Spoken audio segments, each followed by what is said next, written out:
The sea is one of the main ways of transporting and selling oil and oil products. But what if, due to sanctions, your ships with your own oil are prohibited from entering ports? It's simple. Buy a lot of ships, but don't register them as your own. The British edition of the Financial Times reported on the formation of a shadow fleet of more than 100 obsolete tankers by Russia to sell oil in circumvention or Western sanctions. At the same time, a new legal entity is created for each shadow ship in order to protect the entire system from disclosure. Moscow works according to the following scheme. Russian tankers go to neutral waters where they pour oil into another ship under the flag of Panama, Malta, Cyprus or Greece. At the same time, the automatic identification system, which according to international laws must always be turned on, is turned off. A signal is constantly sent through the transmitter to the location of this ship, to its port of exit and port of entry, and the cargo that is on board. If this system is turned on, then you can know where the ship is at any time. The system is turned off when one does not want a ship that is at the sea crossing to be seen. That is, if it's turned on, then a ship have either left some suspicious port or a country where sanctions against it are imposed.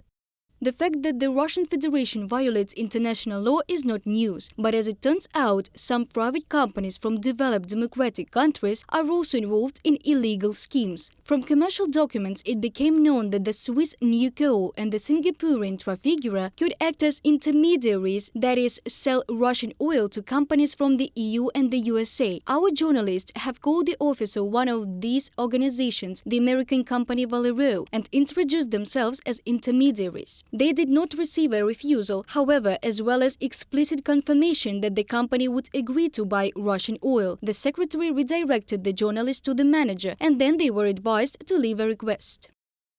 My name is Henry Stein. I am an international intermediary.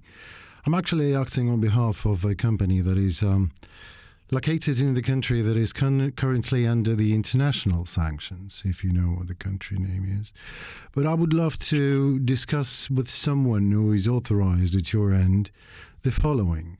In case the oil or the oil product my client offers is originated in his country, however, the bill of lading will state that the origin of the goods is European, we can take a good care of that. We've done that numerously.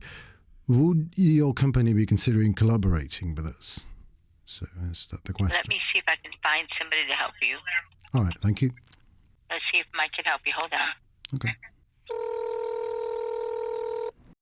Thus, according to sources of investigative journalists of the UATV channel, Moscow circumvents sanctions through at least two schemes. In the first one, Russia transports oil from Rosneft, Neftechimservice and a number of companies of Putin's close friend Medvedchuk to neutral waters. There it pours the oil into tankers with the flags of third countries. This oil is sold to Nuco or Trafigura companies. Then they resell this oil to the EU or the States. In the second scheme, a Russian ship selling under the flag of a third country goes to Egypt, where Russian oil is probably mixed with Egyptian oil. The resultant mix, under the guise of African oil, can be supplied to the EU countries. One of such intermediary company is Minerva Marine Incorporated. The Kremlin is forced to use such unwieldy illegal schemes because of Western sanctions.